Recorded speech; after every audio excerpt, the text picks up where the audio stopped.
Saya ingin cerita 3 kisah sebenarnya. Kisah yang pertama adalah dalam 2 bulan terakhir ini saya dilibatkan oleh pemerintahan Somalia. Saya melakukan Zoom meeting dengan para menteri di Somalia dan juga dari kepresidenan Somalia. Zoom meeting berkali-kali. Mereka ingin tanya bagaimana sih cara Indonesia itu mengatasi kelompok-kelompok teror dan ekstrim ini. Sementara kami, ini menurut Menteri Agama Somalia. Sementara kami satu negara ini Pak, pahamnya sama Pak. Penganut paham Wahabi Salafi. Satu negara. Wallahi, ini saya cerita yang benar. Kalau saya dianggap ngecap. Negara saya sama-sama Pak mengharamkan ucapan Natal. Tidak boleh. Negara saya sama-sama mengharamkan musik. Ini di negara saya. Pahamnya sama. Saya mewakili pemerintahan hanya memegang separuh Somalia.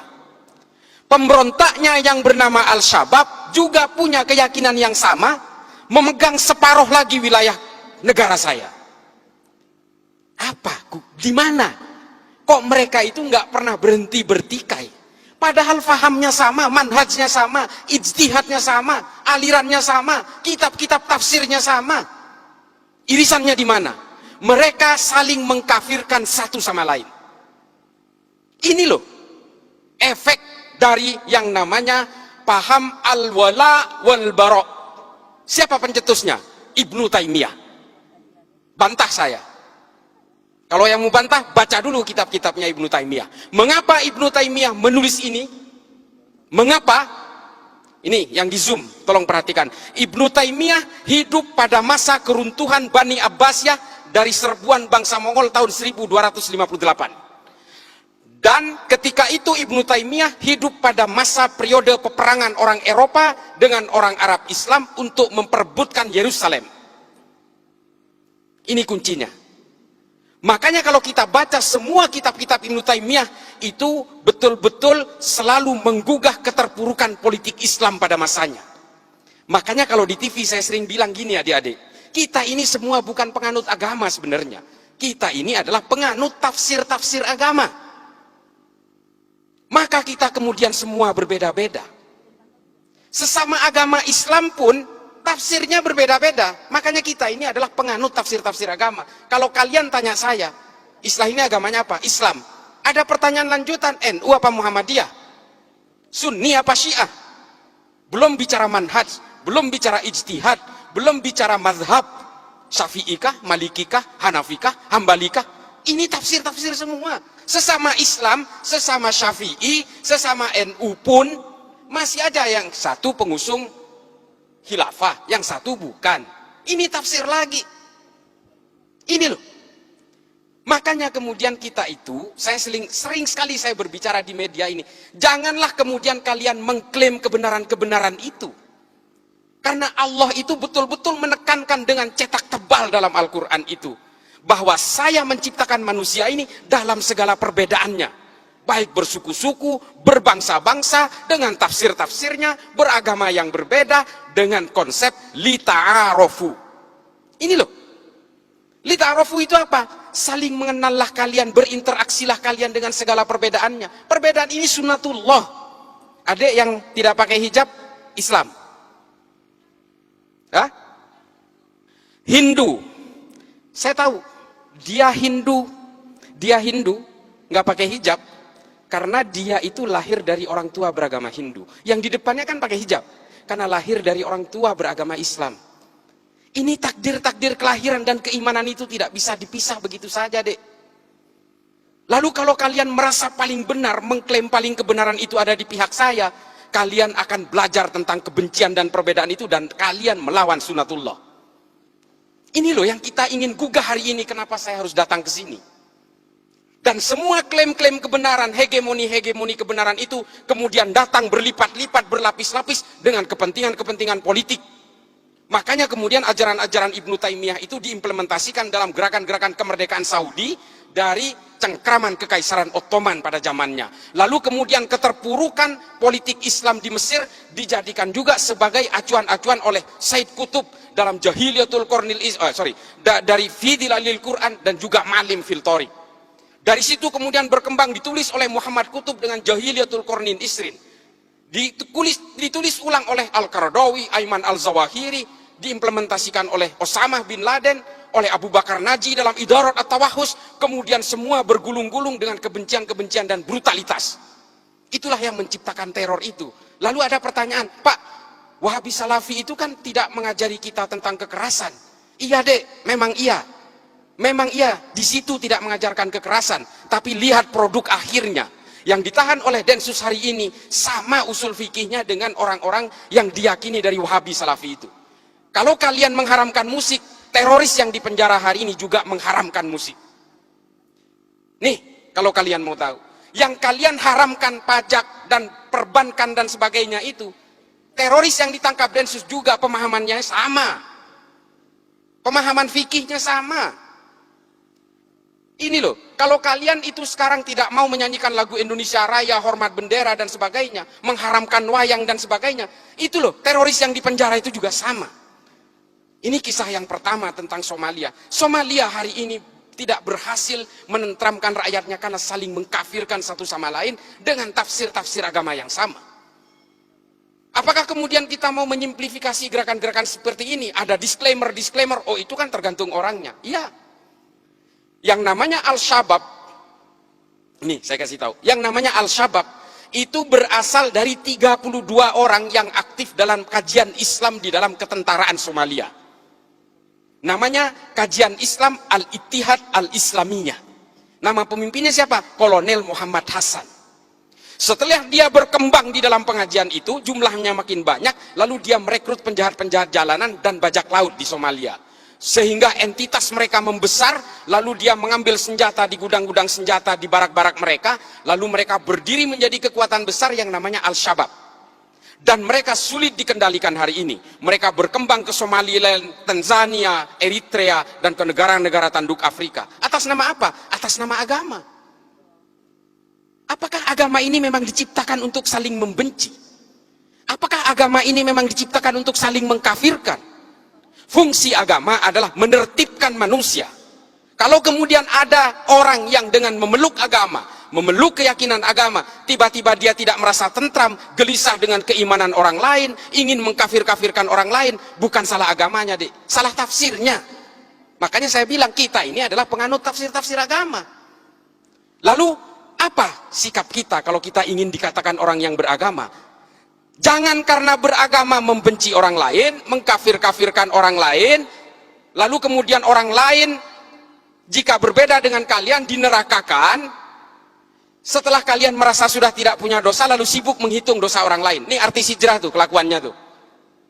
Dulu pemain musik setelah merasa hijrah, mengharamkan musik. Teman-temannya yang lagi bermain musik diharam-haramkan, dineraka-nerakakan. Tuh kelakuannya. Setelah dirinya merasa tobat, lalu dia sibuk menghitung dosa orang lain. Ini karena tafsir-tafsir al-wala wal-bara itu loh. Ini betul-betul menjadi concern saya. Makanya kalau kalian lihat di TV, saya selalu menentang ini.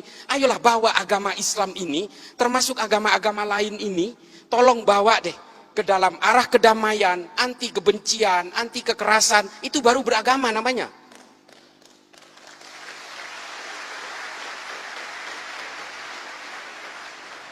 Memang terrorism has no religion.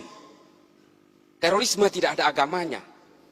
Semua agama punya potensi untuk melahirkan terorisme dan kekerasan. Semua agama, bukan hanya Islam, Dek. Cuma kenapa saya concern kepada agama Islam? Satu, Islam itu adalah agama yang paling banyak dipeluk oleh manusia Indonesia hari ini, dan saya sendiri Islam. Di India terorisnya orang Hindu, Dek, Bharatiya Janata garis keras. Di Myanmar siapa terorisnya? Orang Buddha, Dek. Namanya Asin Wiratu. Apakah di Jerman itu ada teroris? Ada, Protestan. Namanya Baader-Meinhof, nama kelompoknya. Apakah di Amerika tidak ada teroris? Ada, Dek. Namanya White Supremacy, Ku Klux Klan, FARC, Antifa. Tidak ada teroris Islam di sana, itu sedikit. Makanya yang nyerang 9/11 itu dari Saudi semua. Saya ada di sana waktu itu. Saya tinggal di Amerika kurang lebih 6 tahun. Ketika 9/11 saya tinggal di sana. Saya dulu pernah terpapar dengan ajaran-ajaran Ma'alim Filtorik ini. Saya meyakini bahwa kalau Islam ingin berjaya, maka Islam harus tegak secara politik. Itu keyakinan saya dulu. Kalau lihat Gus Dur di TV, saya matikan TV-nya. Ini antek Yahudi ini. Saya dulu begitu. Ketika ada orang-orang Islam yang moderat, wah saya matikan TV-nya. Cak Nur apalagi, paling saya benci itu. Nurholis Majid, Allah yarham. Buya Syafi'i Ma'arif, saya ganti channelnya, saya mending nonton yang lain. Itu dulu saya seperti itu. Tapi kemudian saya berusaha mempelajari semuanya. Saya baca buku kanan, buku kiri, buku tengah, saya baca semua. Das Kapital saya habiskan. L'état de Révolution saya habiskan. Malim Filtori, Jahilatul Qarnin Istrid, saya baca semua. Hingga akhirnya apa? Kepala saya menjadi melting pot dari kesadaran-kesadaran kognitif bahwa manusia dan takdir-takdir keimanannya ini selalu berbeda. Kalau saya lahir di Meksiko, saya pastikan 1000% saya Katolik. Saya tidak bisa nantang soal hidayah. Ini benar-benar prerogatifnya Allah. Tapi kalau saya lahir di Argentina, saya Katolik deh. Lalu kemudian dengan takdir-takdir kelahiran itu, apakah kita kemudian seolah-olah, oh karena saya Islam, sejak lahir saya Islam, maka saya yang akan paling menghuni surga. Kalau orang yang berbeda dengan saya pasti masuk neraka. Selalu punya niatan-niatan seperti itu. Demikian juga dengan orang yang Kristen, kalau kalian mau percaya. Orang yang Katolik juga begitu kok. Inilah konsep-konsep dasar keyakinan itu. Lalu, apakah saya menganggap semua agama benar? Bukan itu konsepnya. Setiap orang yang memeluk agama pasti menganggap keyakinannya paling benar. Persoalannya, apakah dengan menganggap keyakinan saya yang paling benar, apakah saya harus menyalah-nyalahkan keyakinan orang lain? Kan nggak harus. Itu adalah kesalahan besar, offsetnya di situ. Dengan mengatakan istri saya cantik, saya tidak harus mengatakan istri orang lain jelek kok. Ini loh analoginya. Maka kemudian Habib Ali Al-Jufri membuat sebuah buku, judulnya Al-Insaniyah Qoblat Tadayyun. Mengenal kemanusiaan lebih dulu sebelum mengenal agama. Karena apa? Kelahiran kita dan konsep-konsep keimanan ini berbanding linier. Kita beragama Islam karena lahir dari negara dengan mayoritas Islam dan dari orang tua beragama Islam. Kalau kita ini lahir di negara-negara dengan beragama Hindu misalnya, di India, kita lahir di Jammu misalnya, bisa jadi kita ini Hindu. Atau lahir di Bali, bisa jadi Hindu. Sementara kita tidak pernah ditawarkan mau lahir dari orang tua beragama apa. Tiba-tiba kita lahir brojol Islam, ikut keimanan orang tua, lalu I'm the man, I'm the holder of universe. Ini loh penyakit-penyakit orang yang kemudian menghegemoni keimanan bahwa dia itu adalah pemegang kebenaran tunggal. Makanya kalau kita ingat tulisannya Thomas Aquinas dalam Summa Theologica, saya paling memegang ini. Meskipun Santo Thomas Aquinas ini adalah seorang Katolik, bukunya itu saya habiskan. Saya itu pembaca buku dek. Ya saya nggak jumawa ya. Saya itu 1000 halaman rata-rata per bulan. Saya baca buku itu. Makanya saya merasa I'm feeling free. Saya merasa merdeka dengan berbagai bacaan yang saya baca ini. Saya betul-betul tidak terbolgol oleh keyakinan-keyakinan sepihak. Kata Thomas Aquinas apa? Hominem unius libri. Saya paling takut kalau ada orang baca satu buku, lalu dianggap ini adalah kebenaran paling mutlak. Ini loh, bahaya sekali. Kemudian yang saya kisahkan kedua adalah ketika kemarin Densus melakukan penangkapan di Poso, sebanyak 22 orang secara serentak. Di semua sekitar Poso, ada Tojo Una-Una, Ampana, dan juga di kota Poso, ada salah satu anak muda yang saya wawancarai, saya interogasi.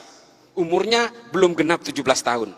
Dia ditangkap, karena dia ingin melakukan aksi teror, melakukan latihan-latihan militer untuk naik ke Gunung Biru, menggantikan kelompoknya Ali Kalora yang sudah dihabisi.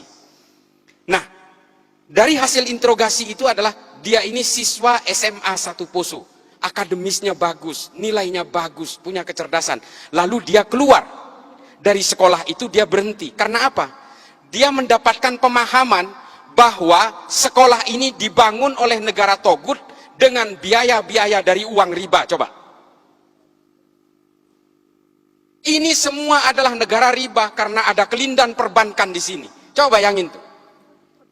Ini kasus yang pertama. Kasus yang kedua, ada seorang mahasiswi Gunadarma yang dia meyakini bahwa karena bank itu adalah riba, lalu semua ini menjadi riba, termasuk jalan aspal yang melibatkan bank, gaji pegawai negeri yang melibatkan bank, sehingga menurut dia KTP pun itu adalah benda haram. Sehingga apa?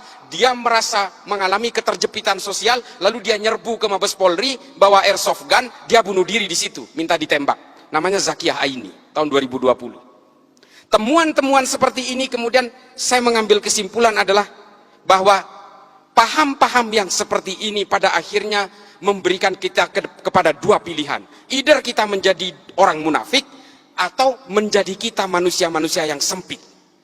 Ini waktunya. Ya, ini kesimpulan saya. Kesimpulan saya itu pada akhirnya adalah kita betul-betul harus mempelajari agama itu secara komprehensif.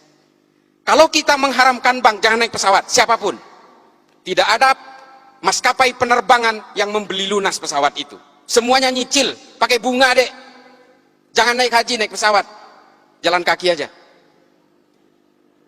Janganlah kita jadi orang yang hipokrit, yang munafik, mengharamkan sumbernya dari hulu sampai hilirnya kemudian merasa dihalalkan. Ini jangan sampai seperti itu. Konsep usul fikih itu adalah tabi'ut tabi'un. Kalau di atasnya haram, di hilirnya pasti haram. Kalau di atasnya halal, di bawahnya belum tentu halal, bisa jadi haram.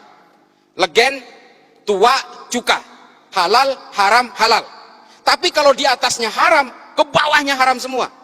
Bir sepakat, kita haramkan. Bir ya.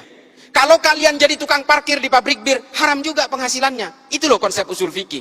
Kalian kalau ingin mengharamkan bank konvensional, apa yang kalian kenakan ini semua melibatkan bank. Kalian akan menjadi munafik semua. Lalu, apa antisipasinya? Darul Iftah Majelis Ulama Mesir kemudian menghalalkan bank-bank konvensional ini. Dengan alasan, riba kita betul-betul mengharamkan itu. Allahu ahallal bai'a wa harrama riba. Jelas. Tapi, apakah bank konvensional masuk kategori riba? Ini yang diredefinisi ulang. Hukum perbankan itu diharamkan ketika produknya belum ada di abad pertengahan.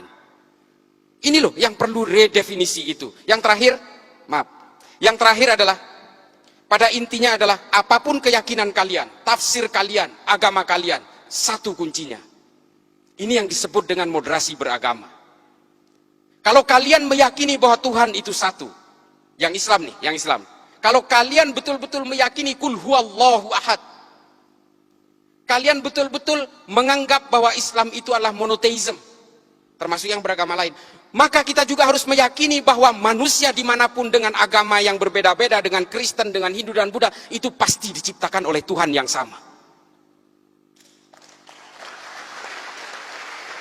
Ini tolong kalian rekam. Kalau kalian ini diciptakan oleh Tuhan yang sama, lalu untuk apa kalian itu bertikai dengan keyakinan dan keimanan itu? Itu loh kuncinya. Itu yang disebut moderasi beragama. Moderasi beragama ini bukan sekuler, bukan liberal, bukan. Tetaplah kalian dengan keyakinan-keyakinan agama dan tafsir-tafsirnya itu. Satu saja, jauhi kebencian, jauhi kekerasan, jaga nama baik agama masing-masing, supaya apa? Supaya agama kalian ini tetap menjadi daya tarik. Kalau agama kalian ini lebih identik dengan kekerasan, kebencian, caci maki dan sebagainya, jangankan orang yang berbeda agama yang mau tertarik dengan agama kamu, orang yang seagama dengan kamu aja bisa saja meninggalkan agamanya. Kita paling terakhir banget nih, mumpung lagi ngobrol MC-nya. Paling terakhir banget. Kita selalu mencatat bahwa ada orang non-Islam masuk Islam. Oh, kita girang banget. Sinead O'Connor masuk Islam. Wah, keren. Marcel Siahaan masuk Islam, keren. Kita hanya menghitung secara statistik orang non-Islam yang mengkonversi agamanya ke dalam agama Islam. Tapi kita tidak pernah mencatat orang Islam yang keluar dari Islam, tidak pernah ada prosesinya. Tidak pernah ada statistiknya. Karena KTP-nya tetap Islam, tapi dia sudah menjadi agnostik atau menjadi ateis. Kenapa? Karena Islam selalu digambarkan dengan kekerasan-kekerasan dan kebencian, membinahkan satu sama lain, mengkafirkan satu sama lain, sehingga hidupnya seperti pepat dan sempit. Agama bukan tujuannya untuk itu. Agama itu adalah melonggarkan berbagai isi batinnya tanpa menghilangkan konsep-konsep teologisnya, tanpa menghilangkan kehausan spiritualnya. Gitu ya. Terima kasih banyak. Ini agak sedikit ini. Mudah-mudahan ini bisa menjadi manfaat. Kurang lebihnya mohon dimaklumi karena saya yang fakir ilmu ini. Terima kasih. Assalamualaikum warahmatullahi taala wabarakatuh.